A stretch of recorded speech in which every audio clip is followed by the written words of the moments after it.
I don't know. Let's see here. Okay. And if I haven't had too many problems on my end with the signal, but there's been a few times that it goes out. If it were to go out, I'll just come back in. You guys can just keep talking. Yeah, likewise. Yeah. Igualmente. Okay, here we go. Let me just put this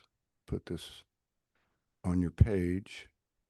Let's see what to do. Gary. So people misspell it. I would think I'd be the one to misspell it.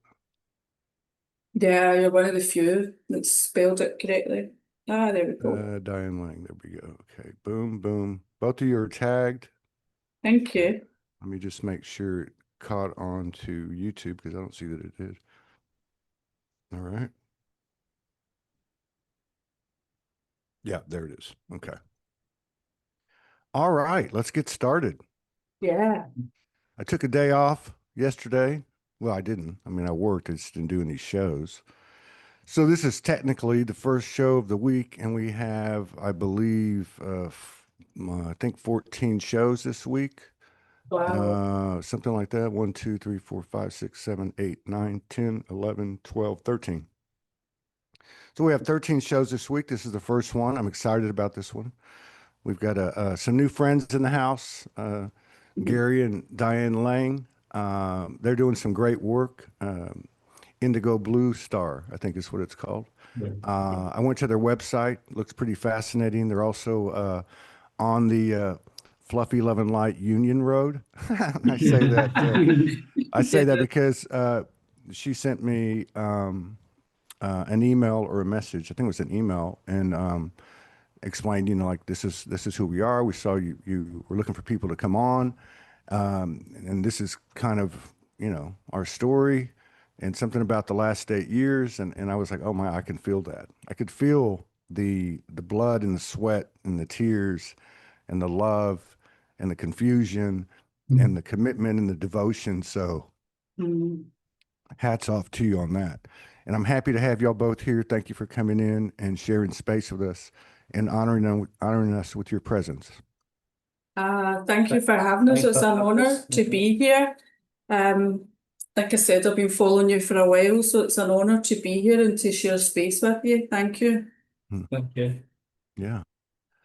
Yeah, I don't even know where to start. I mean, the other thing that's kind of synchronistic is I'm living in Mexico, at least for the next couple of weeks, and you guys are living in Mexico. Yeah. You're from Scotland, and I don't know. Normally, I'll say, did you guys have a wake-up experience, or have you always been this weird? But we got two of you here, so so did you each have a wake-up experience individually, and did you have one together as well?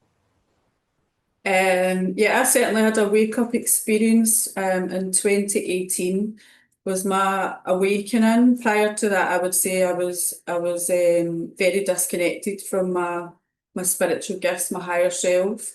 Had a long history of addiction and yeah, just real disconnection from self. And through the process of breaking that addictive programming and patterning, I was left with quite a few physical health problems affecting my gut and things like that. So I went on a self-healing journey. I was a nurse. I was a nurse in the NHS for 20 years, but I was guided down a natural healing path, a holistic healing path. And it was through that kind of quest to heal myself that my spiritual awakening happened. My third eye opened and I started to become aware of my gifts, my sensitivities, my empathy that I had spent many years trying to run away from and suppress, and started to learn a bit about, what it means to be an empath and how that can affect you. And my life started to make sense for the first time after a lot of years. So my awakening started through ill health, kind of sparking a spiritual awakening, which took me on a self-healing journey, a self-love journey, which turned into this beautiful divine union journey that I had no idea about at the time. So that was my initial awakening, I would say. Mine was similar. Mine was the same. It was physical and emotional, mental health issues, and it was the same. It was I came on a self-healing journey, self-reclamation journey, and then Diane sent me a book while I was in hospital, and that's what awakened me, the book. So it was like Diane seen me posting from hospital and sent me this book called The Awakened Empath. And when I read it, it just opened up the doors for me. That was like our first connection. We didn't even really know each other at the time. We knew of each other, but we didn't really speak or anything on Facebook. It was just my post came up and Diane seen it, and that was the divine connection from there. And this I've had the same 20 years of mental health issues, physical ailments, you name it. Just dark night of the soul, you would call it. And that was, I always knew there was always the programming, was always like an advocate for the programming and the governments and all of these things. So I was quite awake to an extent, but I was still in the program. But that spiritual awakening was like the key component to my new life, my new beginning again. So the physical and then the spiritual came, and it was just like it opened up every opportunity and the most amazing doors. Mm. Okay. So I like this. Okay. So on or about 2018 for you, and it sounds like not too long afterward for you. But it's That- fine. 20, I would say. Yeah. Mm-hmm. And so she was the catalyst for you Yeah. because you were, but I mean, you're in hospital and you're posting up, I would imagine something authentic, Yeah. and she saw it and sends you a book, and then the rest is history. Yeah. That's it. Pretty much. And then that was our communication. That's when we spoke for 10 months on Messenger. We didn't even really, I didn't even know what Diane looked like or anything. We just spoke on Facebook Messenger for 10 months and got to know each other. We had Uh-huh. met We'd met. when we were younger, like in our teenage years, we had met in a nightclub in Scotland. We used to go to the same nightclub every week. So I had an awareness of who Gary was. He was quite well known. And he had six brothers, and they all used to go to this nightclub. So everybody kind of knew who the Langs were. And his brother was an MC. So I had a real awareness of Lang, the Lang brothers. So when Gary when I added him as a friend on Facebook and I started to see his posts, I got really like you say, drawn into the authenticity and the heartfelt sharing of his posts and really resonated with that on a deep level. And that was what made me reach out. Wow. That's pretty cool. Now, when did you guys figure out that you were screwed? When did y'all figure out that something was going on to this level? Yeah, so once I kind of awakened and started developing my spiritual gifts, my channel opened really quite quickly. My gifts came online really quite rapidly. So I was really tapped in and I was receiving a lot of guidance. I was channel writing all the time and just receiving a lot of guidance. So I started to get really guided on my path, and I received guidance that I had a twin flame.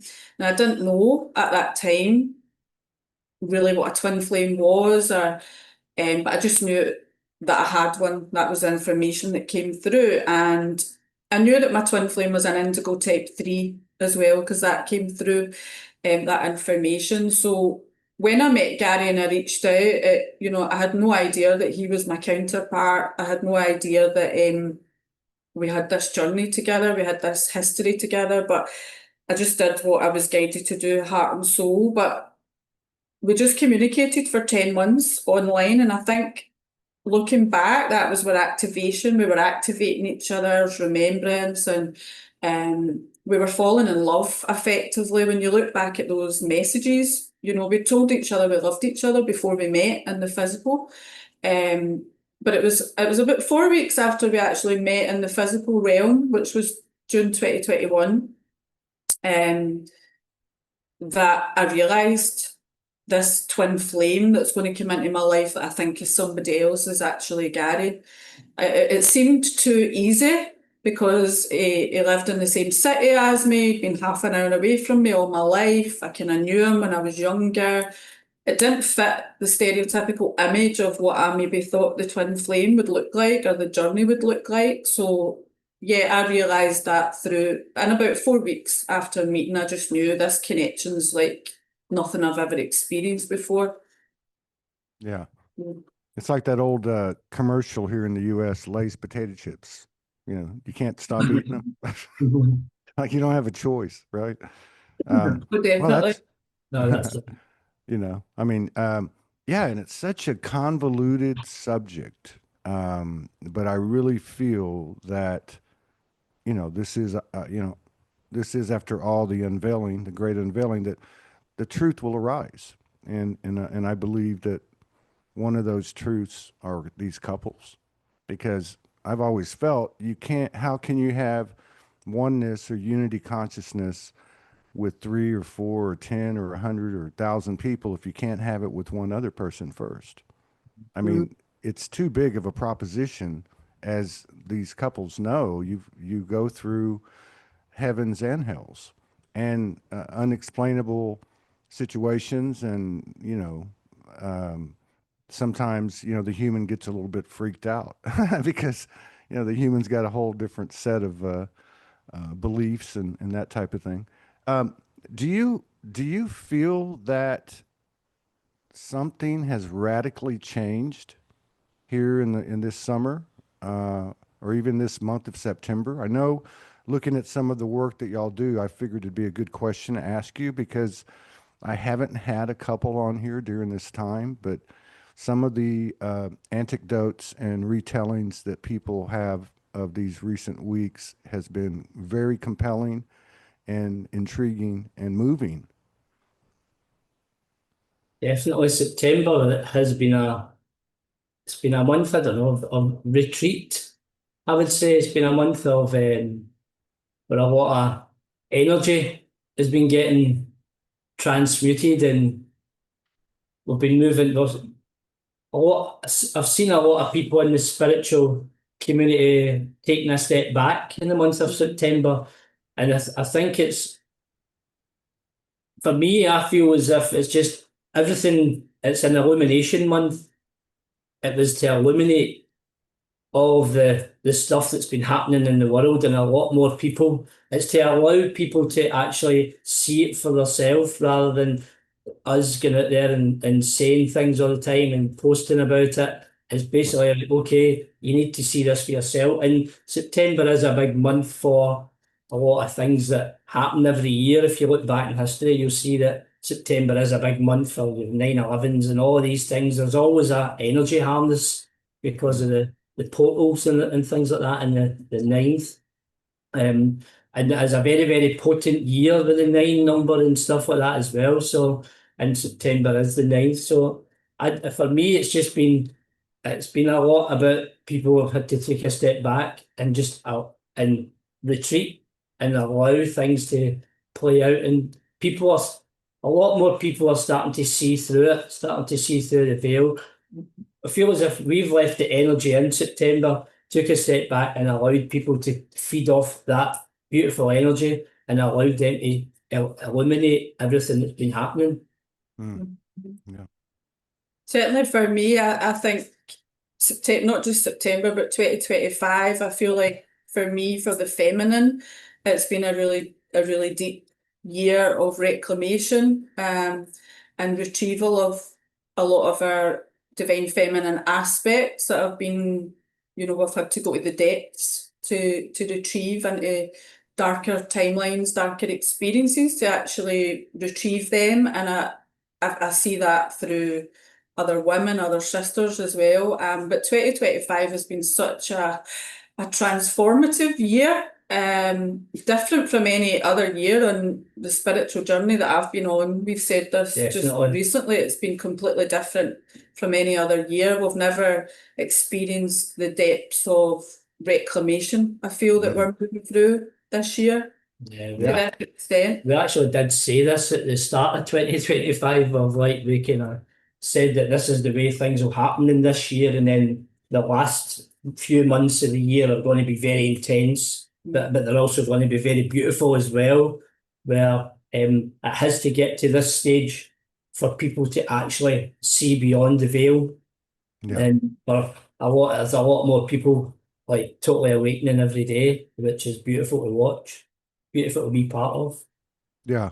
I like what you say about elimination and illumination. It's Yeah. like the more elimination, the more illumination. Yeah, Yeah, that's it. I agree with you. My soul came in and told me right around the beginning of the year that you guys just finished 12 years Yeah. through that solstice in 24. And there's another, now we're into the next 12-year cycle, something like that. And that everything that we had set out to do, we completed in that 12-year period. It just didn't feel like it, and it wasn't reciprocated because it was in the distortion. But that our efforts, the seeds we planted would come to us, beginning this year, and that we're now, the energy's working with us. And in other words, it's the dominant force, or you could say it's been done in the energetic field, and now it's going to play out in the physical. And Yeah. how that plays out is, I think, going to be very interesting. To Gary's point, now, do you? And everyone's different, and every couple I've met is different.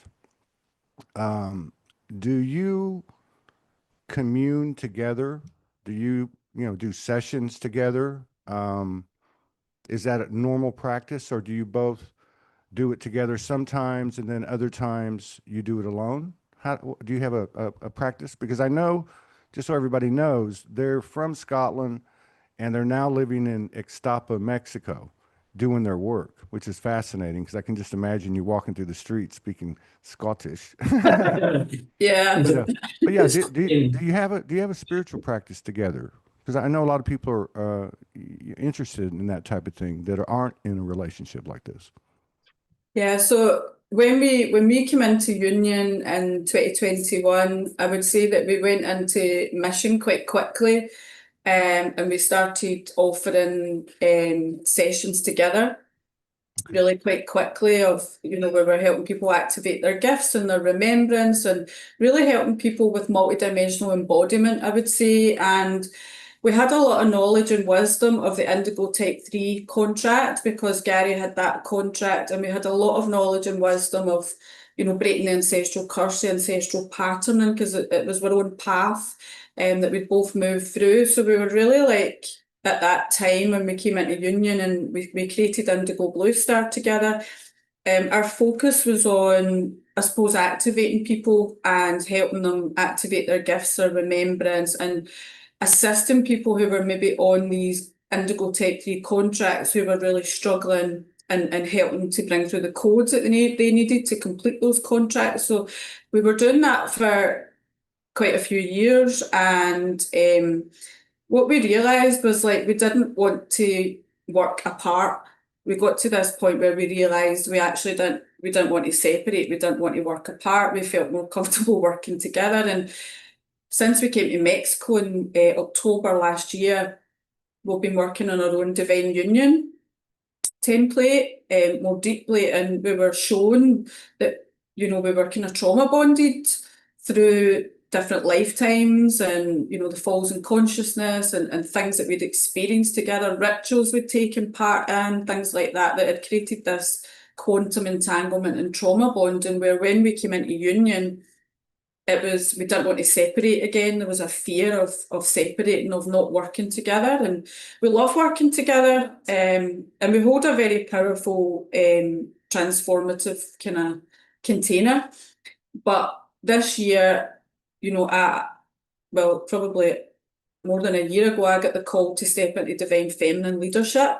And that's been a journey for me to feel safe enough to do that, to feel safe enough to work without Gary, for Gary to find what it is he wants to do. So we're on this path, I think, of really carving out our individual leadership legacy kind of missions right now, but we also co-create together. So we offer Divine Union Mastery sessions, packages, Divine Partnership coaching, and Quantum Life coaching, which is really the main thing that we do, where we just use all the tools and techniques that we use to change our frequency and vibration and change our reality, to help others do the same. So we do all of that together, but we're definitely carving out our own paths now that we've cleared a lot of that bondage, I would say.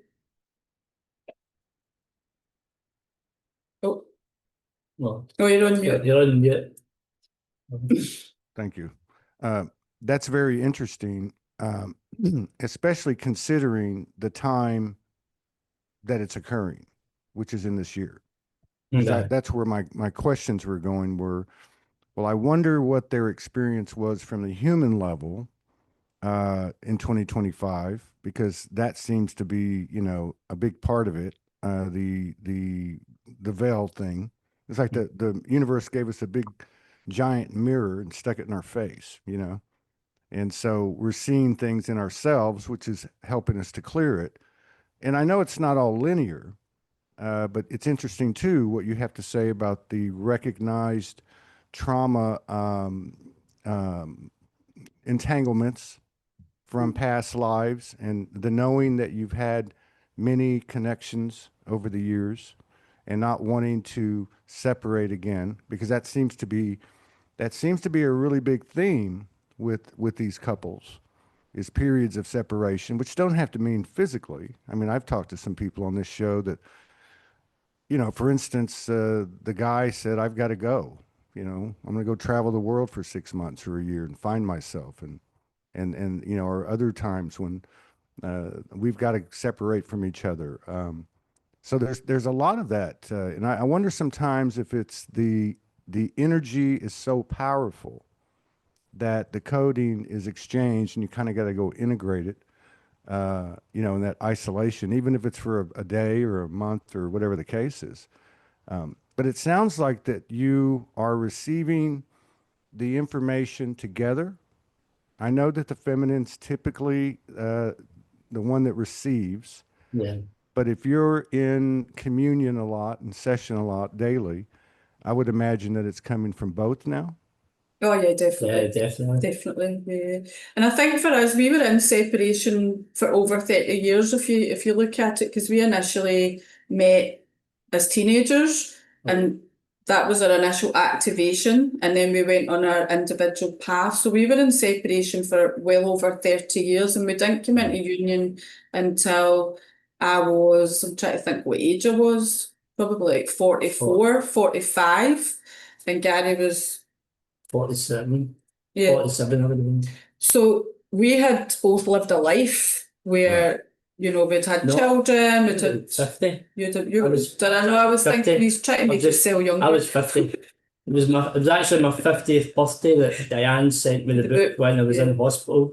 So that was when I had my awakening. It was my 50th birthday. So I think for us, like we'd gone through years of separation and years of, like, you know, self-discovery and clearing out karmic contracts and karmic relationships and all these different tests and initiations. So when we came into union, there was absolutely no fear that we were ever going to separate again. Absolutely. Yeah. So you knew that. That was Yeah. unique to you. You knew that. Yeah. And we knew it very Right early from on start. that we had to protect the union. That was something that was very clear. We have to protect the union and you know, be very vigilant around, you know, who you're allowing into your field and what their motives are. So I think we've learned a lot throughout all of our lifetimes together that all kind of came to fruition in this incarnation. Right. Right. Well, And I learned a lot out of this lifetime as well. Yeah. right. Right.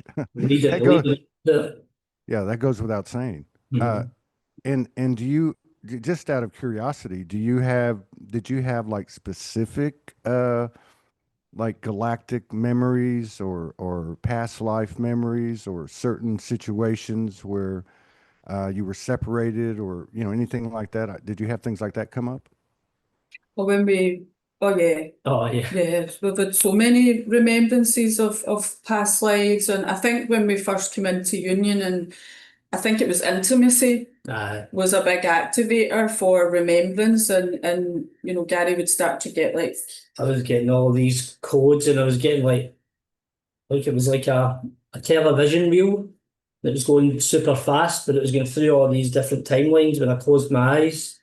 And I was just rhyming loads of stuff off, loads of lifetimes that I'd been flitting through. I'd been like, so I was flying through these timelines, and I was just saying them to Diane as they were coming up. So it felt like a reclamation. It felt like as if it was the codes and the keys coming back from these lifetimes, and then I would like text Diane and I would say I've just had this through, or I've had that through, and then Diane would like come back to me and say this is what it was, and so it was like the two of us were picking up on the same thing, same as well Kundalini awakening. It was like the same. The two of us at the very same time, but we didn't know that it was happening.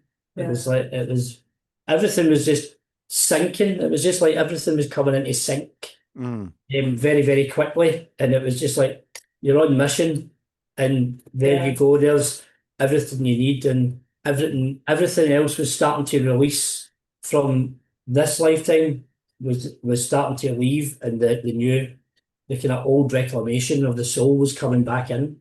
Right. Yeah, and key word there too, mission. Like Yeah. that's, you know, I never really could attach to you know, something like that, but that's one thing that always has come through, and particularly in June. Like in June, it became very, you know, well, it's kind of like your situation. You don't really have a choice. It's like, you know, you're here on this mission, and the mission's taking over now, and the summer's going to be hot, and it's going to burn a lot of impurities out, and you're being, you being the plural form, you all are being prepared because it's game time, which I think is probably tomorrow, October 1st, right? Yeah. God, I was gonna ask you something. I was just so enthralled by what you were talking about.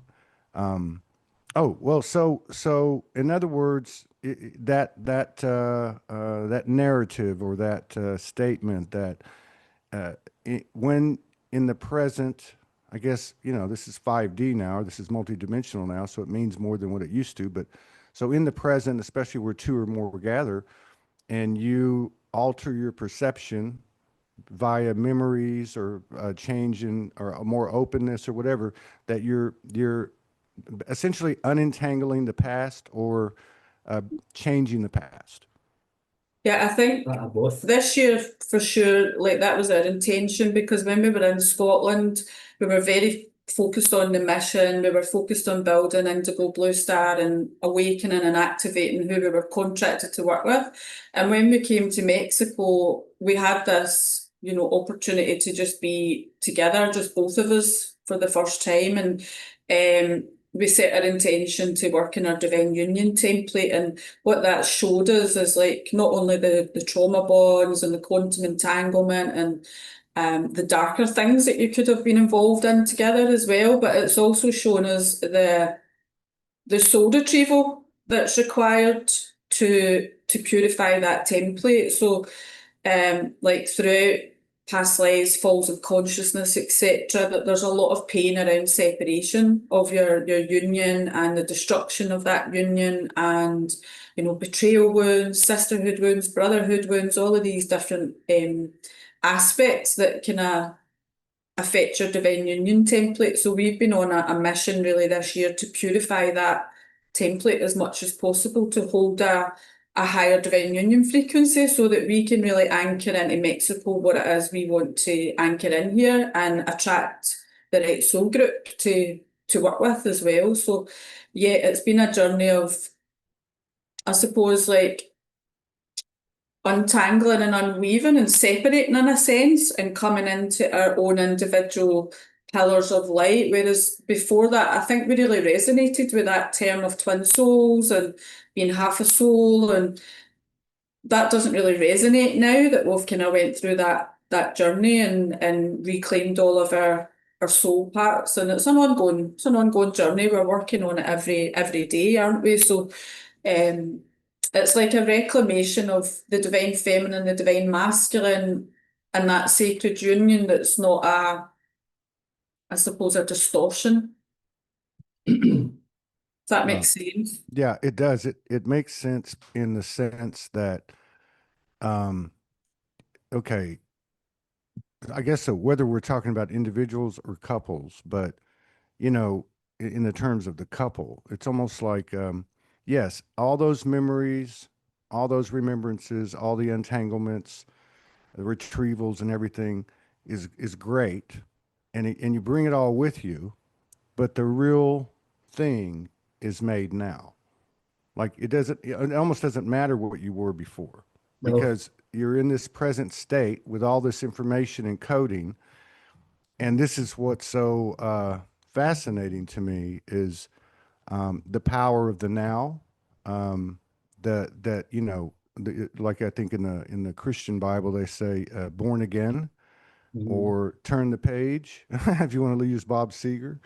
But I mean, it's like if there's anything such as the twins or whatever the other terms are, it's not something that's preordained. It's something that's made in the moment.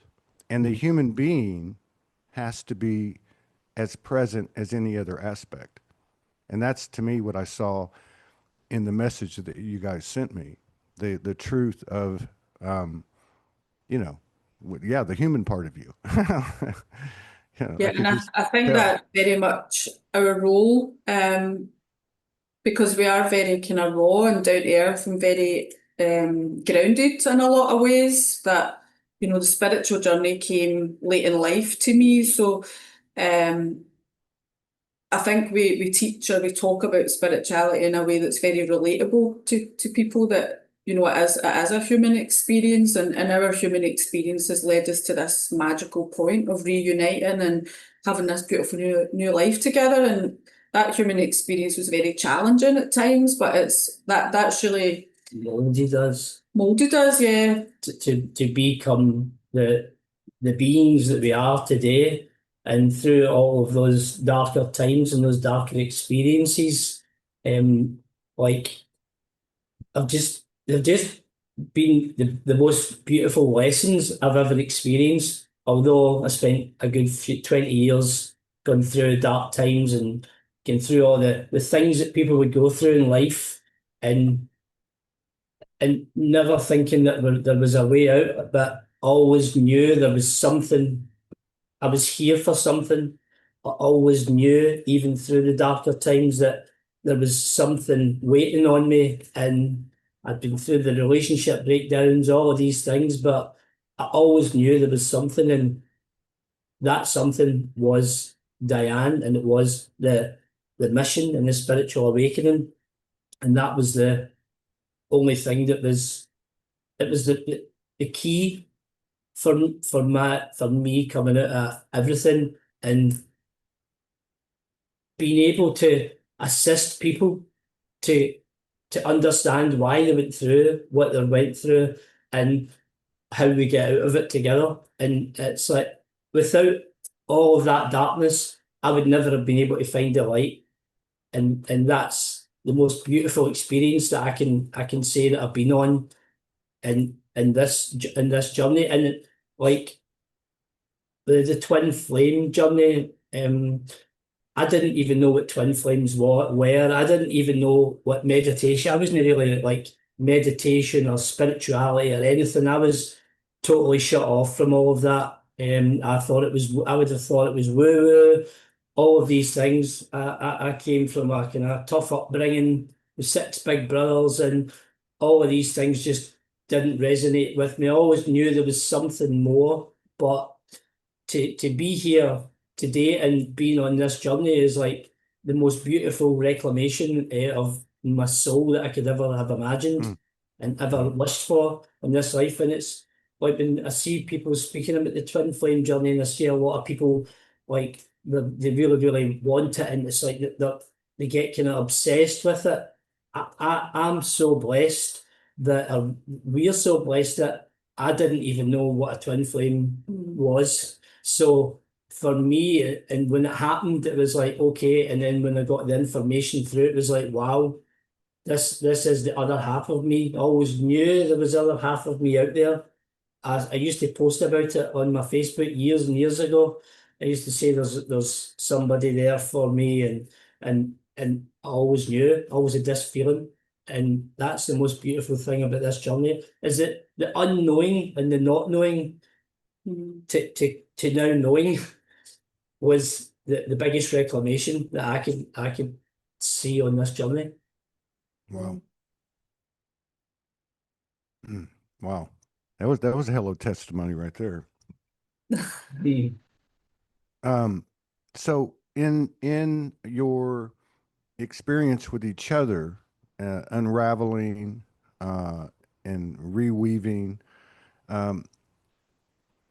did you have experiences or impressions or recognition of one another's opposite gender? Like, did you have a clash between your two feminines or your two masculines, or were you able to see his feminine and were you able to see her masculine? And did that did I say something funny? My mic. But you know, I just mean in the sense of where you had to talk about it and point it out and speak to it. And was that easy or not? We became the mirror for each other. We became we called each other out. We would sit and we would say, and we would sometimes get angry with each other as we navigated through it. And we definitely we seen each other's distortions, and we were mirroring each other back to each other. So we definitely recognized both masculine and feminine attributes in each other, and we definitely recognized what each other needed, and how we called each other out on it, and how we worked through it. And like, if that was a normal relationship before in the past, it would have ended badly. Right. But we were at that stage where the both of us were on this reclamation of our soul, and we knew what each other had for each other. We knew what each other had to do for each other in a way to bring us totally together with and bond were masculine and feminine, both for ourselves and each other. I think for me, when we came into union, I was probably in my masculine energy, like a lot of women are. And Gary was he was masculine, but he was also very feminine. It was really quite well balanced with his masculine and feminine energies. But when we came into union and I was presented with his masculine, that did trigger me quite a bit, because I hadn't experienced that. I had only ever really experienced the wounded masculine, and I had never really experienced a masculine who calls you out on your shit effectively. And not many people did call me out, because I don't know why, but not many people did. So when you're faced with this masculine who's calling you out in your behaviour and your thought process, your patterns, it can be very triggering. And there was a bit of a tendency in the beginning for me to kind of try and run. Like, I didn't like the confrontation, I didn't like the reflection. But I think we learned to deal with it pretty quickly, because we were so in love. We were so in love, and we had such a deep respect for each other. And I think when you come into union as a counterpart, you remember that, you know, you've you're doing this to become the highest and best version of yourself. It's a spiritual activation. It's a spiritual embodiment of your higher self. It's not a normal relationship. So like Gary says, if it was a normal relationship, that would be different. But I think we both knew, like, this is about enlightenment and embodiment and growth and evolution. So I think that only really lasted with us for a few months. Before we kind of, the mirror effect kind of lessened and we stopped that kind of runner chaser. We only had that a few times and it was just like, you know, we wanted to be together. We wanted to work together. We wanted to co-create together, and we just saw everything as a beautiful lesson. Yeah, it was shedding the old programs came quite quick. We shed the old relationship programs very quickly, because we were getting so many downloads, so many activations at the time, and we were awakening really fast to our mission and our spiritual twin soul mission as well. So like, and that was the programs. But if that was a normal relationship, we would have just been fighting. It would have just been chaos. But we got through that quite quick. Yeah, it was quite quick. Yeah, I think you said it when you said essentially the love, like it's a different connection, and you come back in a sense. And then I think the other thing is, as I'm listening to you, the way you explain it sounds real understandable, but I have a feeling that everything that happened was not very typical or conventional. It was, I guess you could say, giving your power up to the force of the love versus the patterns of the old. But only a love that's true and real like that could sustain it. You know, it's not something you can teach. I don't think it's something you can teach. I think it's something. Like for me, certainly when I met Gary and I realised like I was a counterpart and we connected, I realised it was something that on a subconscious level I had known about my whole life, that I was aware of. Same. And I realised like every relationship I'd ever had, they were all karmic relationships, but I wasn't ever like looking for that, because I knew that person was never going to give me the love that I knew was out there. Same. And it was just like when I met Gary, I knew like that this is like what I've been waiting for. This is what I've been working towards my whole life. I just knew. And it's a mad journey, because it does go into mission really quickly, but it's also an amazing love story as well. But it's it's just amazing. It's been an amazing journey for us, and obviously every journey is different, every experience is different. But for us, our journey was like we met, boom, we were on, let's go, and it's been the same ever since. And we backed each other. That's the thing. But we never doubted each other. We backed each other right from the start, right from word go. It was just like every decision was like, okay, and we were getting the information that was coming in. It was telling us this is the next part of the mission, and it was just like everything we were getting, we were downloading. We were obviously coming back to ourselves, and the information was ourselves relaying that back to us to tell us where we're going on the journey. And we just followed the plan. We just surrendered to the plan. We surrendered to each other, and we just totally put our foot on the gas and just went full in and full on. It was just there was no going backwards. It was all forwards, and it was together as a union couple. And we knew that quite quick, which was a beautiful experience itself. And it was good to realise that at that early beginning as well, because then we knew, like, okay, we're meant to do this together. This is our mission. And like Diane said, the relationships from the past, I'd been in relationships as well and never they never they were long-term relationships, but they always ended badly or ended and it always ended. And like that was, I had resigned to not being in a relationship. I'd spent many years myself single, and I said, and I'd never been married. I've never been like that. I never really wanted to get married. I never had that feeling of wanting to marry anybody that I'd been in relationships with until I met Diane. And then I just felt safe for one of the first times in my life, and safe and to let go of the personas that I'd been carrying, and the kind of false me that was, and I let go of it, and I just felt safe, and I just knew that the connection was just like something I've never experienced in my life. Mm. Actual unconditional love. And it was, I think authenticity was a big thing. It was because like the two of us were just authentic with each other, and there was no like any fake stuff. We weren't trying to impress each other. We seen each other at our worst. We seen each other at our best, and that was the most beautiful thing about this journey. Mm. Wow. I think I'm falling in love with him. Huh? Just listening to him.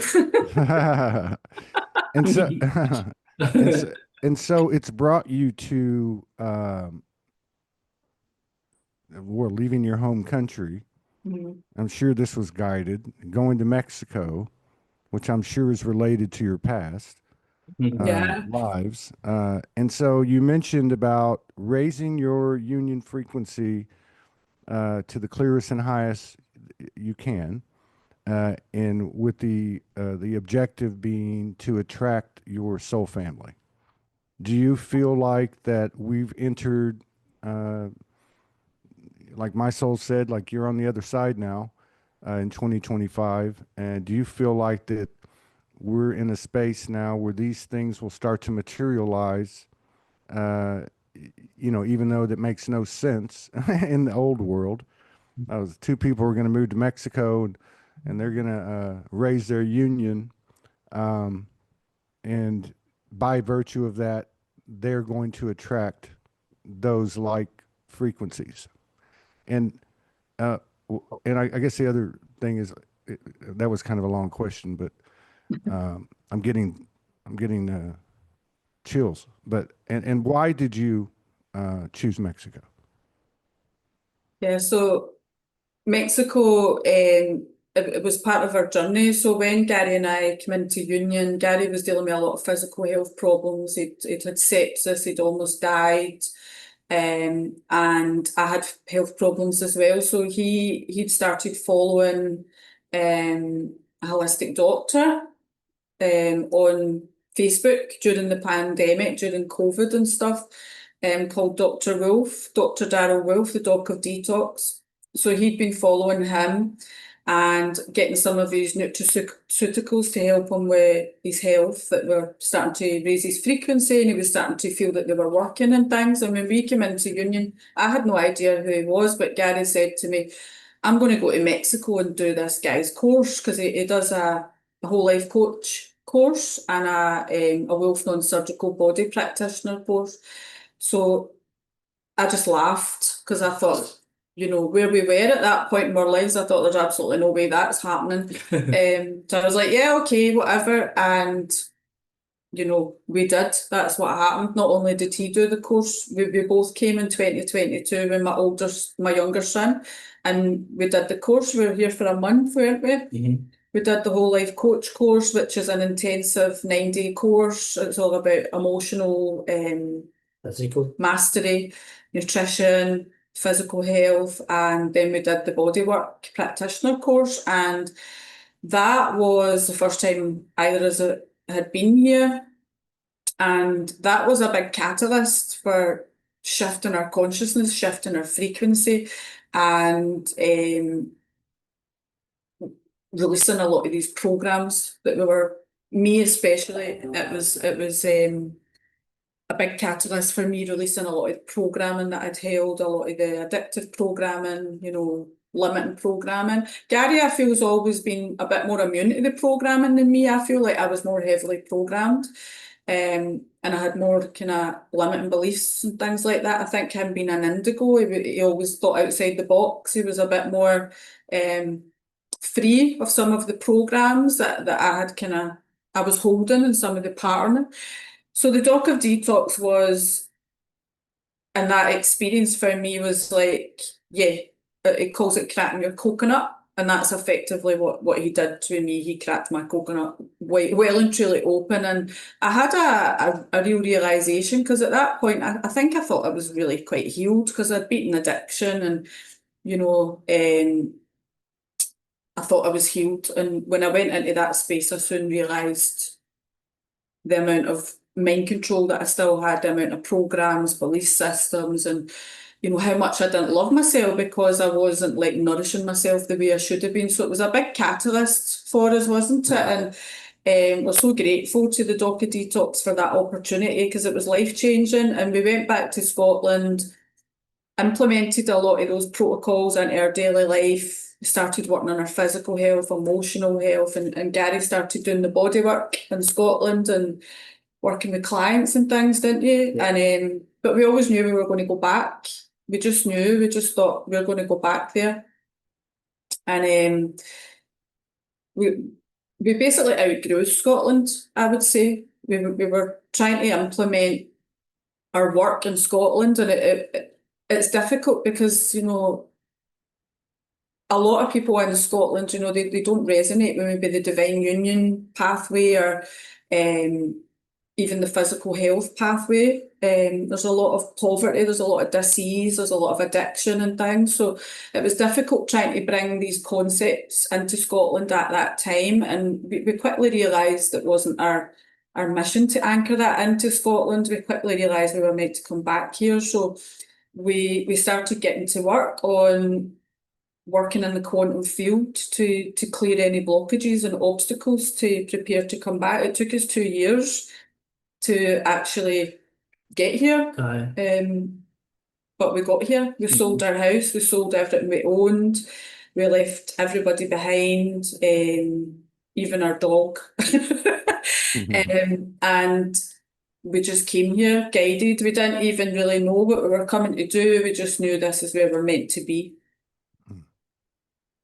Yeah. It was a time for growth, like Diane says, and Scotland outgrew us. It was basically like we couldn't grow, and we had to get away from that kind of low dimensional frequency as well, because it's quite kind of low dimensional frequency in the UK, just not even Scotland as well. But and we had to get here to spend time together. With a lot of distractions in Scotland as well, and this was, like Diane said, we were just guided the whole way. We've been guided. I was guided to the Doc of Detox course, and then we were guided here. So that was the opener, and this whole journey we've been guided, and we've went with the guidance, and it's led us to this amazing journey. So it isn't like Scotland, moving from Scotland to here is just like, this is paradise. Scotland is beautiful and we love it dearly, but this is like a different kind of frequency and vibration in Mexico. It's just totally unique, and it's something that we had to do. I think as well, when we got here, we had to leave that grid in order to grow and evolve. So once we got here, it was traumatic coming here. You know, it took a lot. It was a big pull to come here. But once we got here, so many like ancestral curses and, you know, past timelines came up for clearing that were connected to the grid, that were connected to our lineages as well. So I think it was part of breaking in the ancestral patterning, you know, actually having the courage to go against the grain and say, no, I'm giving my job up, I'm selling my house. And, you know, people weren't happy about it as well, like family and things like that. But we just knew, heart and soul, that this is what we've got to do. And it's like, mission came first, and the guidance that we were receiving came first, and it's really opened us up to like clearing out a lot of things out of our field that I don't know if we'd have been able to achieve in Scotland, to be honest. It's really changed our frequency, it's shifted our consciousness, everything. So it's been a complete, transformative experience. And since we've been here, we've done the course another 2 times as well. That's my second question. No, it makes a lot of sense, you know, be it an individual or a couple, given the times that we're in now, because I've noticed there's been a lot of movement with people in these last few months. And what I'm saying is, you know, as you're stepping into this new version of yourself and each other and stepping into the mission further, which seems to be what's coming through from the collective or from our teams or from our souls, you know, the push, push, push. Okay, this is it now. Okay, it's time to go to work, or however you want to put it. But it makes sense that as much as you love your home, Scotland, there's just too many of the old patterns embedded into that, and it's too easy to just, you know, in kind of a second nature way, step into those things. You know, family, you know, old rhythms and patterns and cultural, you know, impressions that are made upon us that we don't even see. And then I can vouch for Mexico. And I don't know how many Mexicos there are out there, and maybe there's something different for everybody. I don't know, but it's a very free-flowing country. Everybody leaves each other alone. Yeah. It's just crazy. You know, I marvel at this little town I'm in because, you know, it's so authentic. You know, it's got the cobblestone roads, and they put the trash on the corners. Yeah. And sometimes the wind comes or a dog gets into it and it gets spread out over the street. Then somebody will go out and clean it up, or they clean in front of their house and they clean the street in front of their house. And I was marveling the other day because I was like, you know, I've never seen broken glass on the street. Yeah, Ever. good. Isn't that crazy? Mhm. You know, and I'm like, which means they must, if someone does break it, they must clean it up right away. Yeah. So, you know, on one hand, you have Westerners that will say, oh my God, this place is dirty, but I don't see it. I see the energy of it. And, you know, the families, the Oh, culture, the way they, you know, they work hard, play hard, spend time with their family, go to church, whatever, have parades. I love going to the beach over here. There's a small, intimate beach over here with like 6 tiki huts. And I love going out there at the end of the day because you'll see lovers, you'll see families with the grandfather and the grandmother and the grandchildren and little babies and dogs running around. And it's just such a nature, a kind of a nature frequency, a natural frequency, you know, which is kind of cool. But yeah, I can see how that would be much easier for you to do it there. Granted, you were guided. My second question was, um, um, how much of the Dr. Detox program is your program? Because I noticed on your website you have quite a diverse offering. Yeah, our website's in the process of being updated, so it is a bit out of date. But yeah, sorry. on the doc of detox, we implement that in our lives every day. So it's something that totally transformed my life, and allowed me to purify my body to be able to receive the spiritual connection. So it all works in coherence, it all works together with the physical, the emotional, the spiritual, and like the doc and detox stuff. Like we still take the nutraceuticals every day, and we still follow the protocol. We still do the exercising, all of these things. We still do a lot of this stuff, and it's something that I implement and I teach on one-to-ones with men, masculines, because without those tools, I would never have got out of my mental health or my physical health. situation, and I was at death's door. I was almost, I definitely wouldn't be here if I hadn't found the Docu Detox and started using that protocol, or started using his nutraceuticals and stuff. So, without that, I wouldn't be here, and I wouldn't have been able to meet Diane, and just and everything is guided. So it's definitely a big part of what we do. It's definitely a big part of what I do as well, and that's down to doing the physical the physical body work treatments as well. I don't do them here as much, but I've done them in Scotland, and that's like a deep tissue work. We're using my elbow, and it's like amazing. It opens up all the emotional paths in your body. It releases the traumas, everything that's stuck in your body. And it's something that we will definitely put into the sessions with people, because it does transform everything when you're doing it all in conjunction with each other. It's not just tapping into the divine, it's about opening up this beautiful temple that we've got. Is that one of those body treatments that leaves bruises on you? I've Yeah, seen that. can, yeah. Yeah. No, Yeah. I've known a couple of people. Yeah. One that used the elbows, and I wasn't there, but I saw pictures, and I wondered, because I knew another guy that did that. I'm not quite sure how he did it, but I saw the bruises on the people's bodies after it was over, and I thought, what the hell is that? But Yeah, that's the toxins coming up. That's toxins coming out your body. That's what happens. yeah. When you're bruising, it means you're toxic. And then that's where my body was very toxic before I met Diane, and that's why I ended up with sepsis. And that's Wow. part of it. So I think for us, we've took what we've learned through the Docu Detox teachings and that journey and incorporated it into like our quantum life coaching, because we very much believe you need to be working on a multidimensional level as well as a physical level and a spiritual level and an emotional level. So we bring through all of that through our life coaching,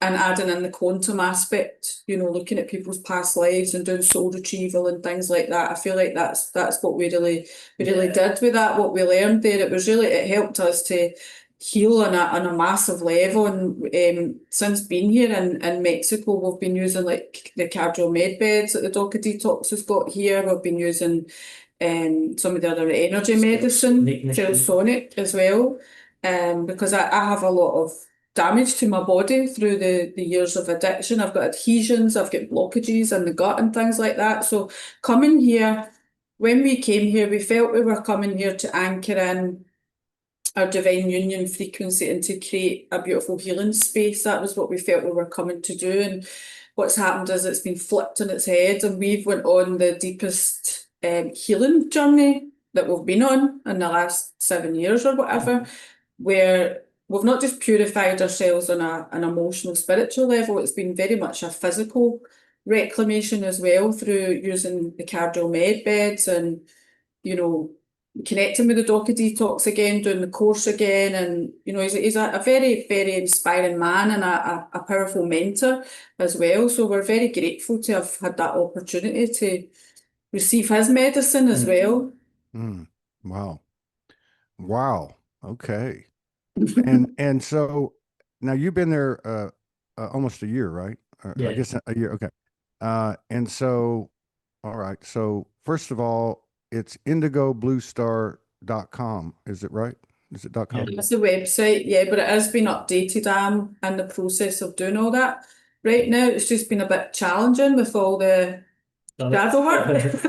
All the what? All the what? All the shadow work. Oh yeah. Well, that's what we were talking about. Yeah, and I think that's great. I love what you said. Like, we came over here to do this, and we got dumped on our head, and now we're having to do what everyone else has had to do this year. Yeah, exactly. But once you get going, hopefully today's the last day. There's people putting out stuff that says, I don't know, is it Saturn comes back and this is happening, but like, we're really stepping into beginning to co-create, which is what you guys want to do, what your life is. But once you get settled, do you feel that you'll be doing mostly work online, or do you feel that people will actually start coming, if even for a retreat or permanently, as you were saying earlier? Yeah, so all of our work's online at present, but we really have a vision of anchoring a beautiful divine union space here in Mexico and Troncones, which is an area quite near to where we are, that's holding beautiful paradise codes. And our vision is to do for it to be to work with individuals and couples on the divine union journey, the path of Heroes Gamos, and just incorporating all that we do into that in a physical, a beautiful divine union temple space. So that is our vision. And we definitely want to do in-person work retreats to create a space for people to come and evolve and grow as well. And transform. We've just been, this year's just been a preparation for ourselves, like Diane says. We came here and we've went a bit deeper on our journey, our physical, the emotional, the spiritual, and just learning more about ourselves and becoming closer in the divine union. And it's been a year of reclamation for the both of us, and we're reclaiming our superpowers, I would say, and so that we can step into this next role. The next role is in-person events, people coming. Definitely, I see that as we're not just here by chance. We've been guided the whole way, and we've seen the future like every time. We get somewhere, we see ahead again. So that's definitely something that we will focus on in the future. It will happen. Yeah. We'll have to get together again if you guys are up for it. Yeah. Because I kind of stacked two shows close together, an hour and a half apart. So we have another show in 15 minutes. But because I'd like to talk more. First of all, I just want to thank you.